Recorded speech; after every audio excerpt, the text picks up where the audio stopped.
June 15, 2017. At 6:33 a.m., local police responded to a 911 call reporting a body floating near the dock of the Caldwell family Lakehouse in Northfield, Vermont. The morning mist still clung to the water's surface, creating an eerie shroud around the scene.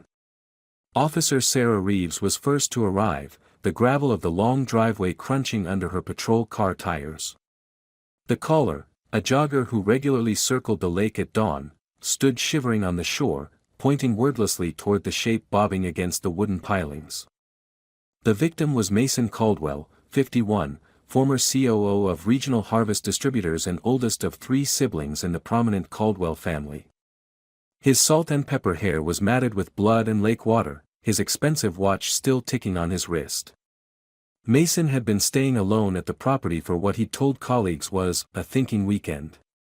A chance to clear his head, make some decisions. Detective James Harmon arrived 30 minutes later, his weathered face betraying no emotion as he surveyed the scene.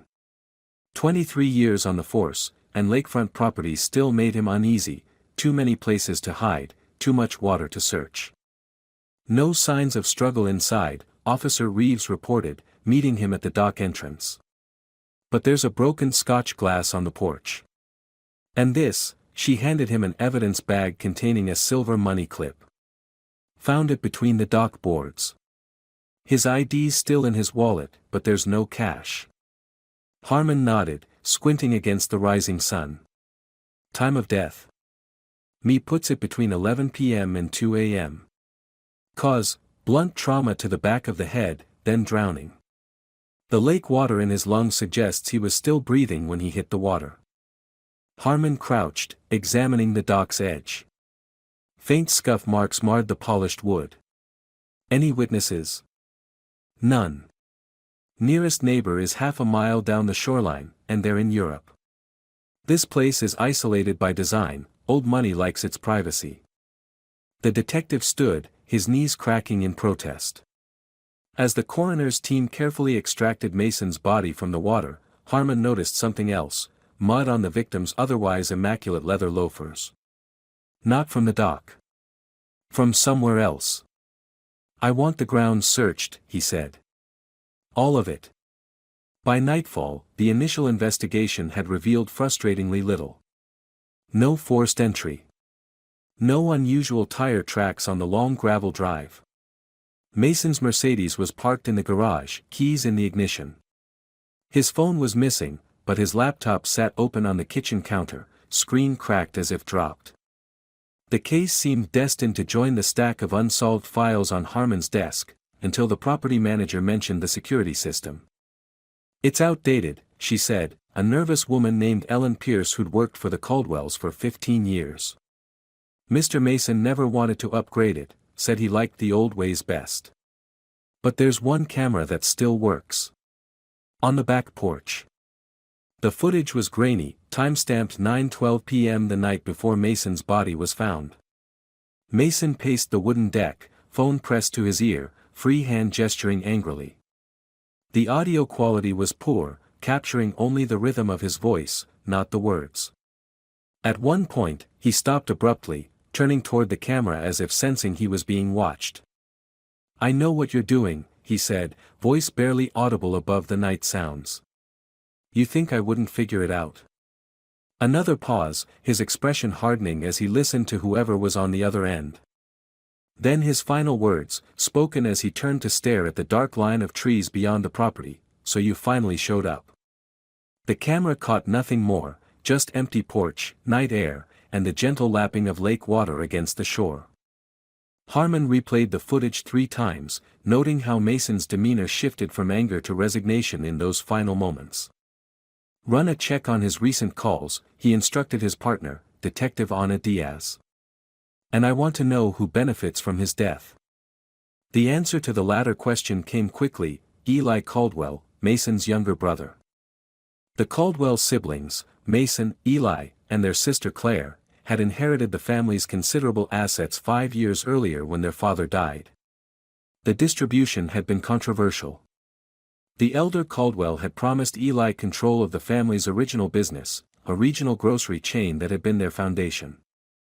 But the final will gave Mason controlling interest instead, with Claire receiving several real estate holdings, including the Lakehouse. Eli got cash and minority stakes, valuable, but not what he'd expected. There was a lawsuit, Anna explained, spreading documents across Harmon's desk. Eli claimed undue influence, said Mason had manipulated their father in his final months. The court disagreed. Eli lost everything on legal fees and got himself disbarred in the process, ethics violations during the case. Motive, Harmon murmured. What's his alibi? Says he was home alone watching the Red Sox game. No one to confirm. His phone pinged towers near his condo in Boston all night, but he could have left it there. Drive to Vermont, back to Boston in one night. Exactly. They brought Eli in for questioning the next day. At 47, he was leaner than his brother, with the same patrician features but sharper edges. His expensive suit couldn't hide the haunted look in his eyes. I hadn't spoken to Mason in over a year, he said, voice steady but hands fidgeting on the table. Not since the appeal was denied. That must have been difficult, Harmon said. Losing your birthright, your profession. Eli's jaw tightened. I've made my peace with it. Have you? Your brother dies, and suddenly what was his becomes family property again. With Claire in Seattle focusing on her tech career, that essentially leaves you as the primary beneficiary. I didn't kill my brother, detective. Then help us. Who would want him dead? Eli laughed bitterly. Mason collected enemies like some people collect art. Business rivals, ex-partners, disgruntled employees. He wasn't exactly beloved. The interview yielded nothing concrete. Eli's answers were practiced, careful, the responses of someone who knew how investigations worked. They had to let him go, but Harmon assigned an officer to keep tabs on him. 3 days later, the case took another turn. Mason's lawyer called, Anna said, dropping a folder on Harmon's desk. Apparently, Mason had submitted updated inheritance documents the day before he went to the Lakehouse. Harmon leafed through the papers, eyebrows rising. He was cutting Eli out completely. And appointing a new executor, his assistant, Rachel Clemens. She's been his financial proxy for the past 2 years. The new will hadn't been signed yet, but the lawyer says Mason was adamant about the changes. Rachel Clemens was 35, with a master's in finance and a decade-long employment history with Mason Caldwell. Her office at Regional Harvest's headquarters was small but strategically located next to Mason's corner suite.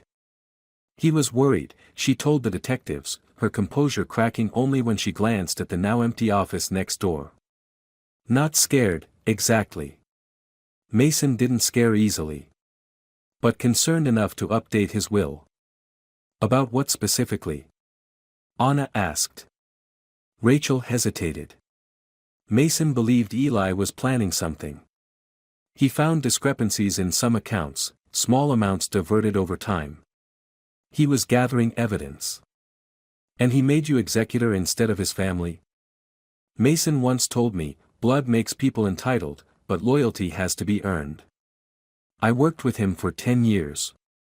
I knew his wishes.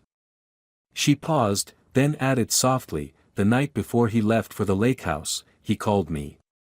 He said he was going to confront Eli there, get closure before finalizing everything. His last words to me were, if it goes bad, you know what to do.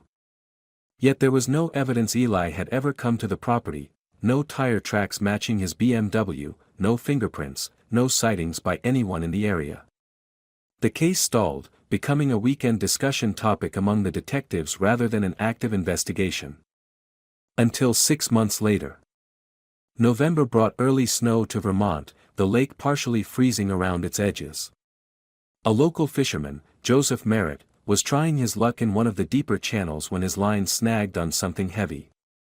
Expecting a submerged branch, he instead pulled up a waterproof case, the kind photographers use for expensive equipment. Inside, Mason's backup cell phone, a folded document titled Letter of Intent, Full Removal, EC, a voice memo, partially corrupted by water damage. Harmon listened to the recording in his office, blinds drawn, as if that might somehow improve the audio quality.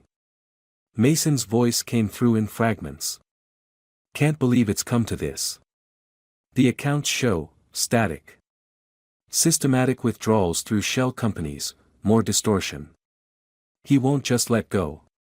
He wants what Dad promised him, even if it kills me." The final moments were clearer, heavy breathing, footsteps, then what sounded like someone stepping onto the dock. A creak of wood. Then silence. The case was reclassified as homicide, but the evidence remained circumstantial. The phone contained no call logs or messages. It appeared to be used solely for recording memos and storing documents. The letter of intent detailed plans to remove Eli Caldwell from all family holdings and initiate an audit of the companies where he still held positions. When confronted with this evidence, Eli maintained his innocence. His lawyer issued a statement: "Mr. Caldwell has cooperated fully with the investigation. These new findings don't change the fact that there is no physical evidence placing him at the scene." He was right. There wasn't. 2 weeks later, Eli Caldwell liquidated his remaining assets and disappeared. A rental car under his name was returned to Phoenix Sky Harbor Airport. Credit card records showed a purchase at a convenience store near the Mexican border. Rachel Clemens resigned from Regional Harvest the same week, citing emotional distress. Harmon tracked her down to a small town in western Massachusetts, where she had taken a job teaching high school civics. "I'm not surprised he ran," she said when Harmon visited her. They sat in her modest classroom, student essays piled on the desk between them. Eli always believed he was entitled to more. "Did you know about the backup phone?" Rachel nodded. Mason was careful. After the lawsuit, he started documenting everything.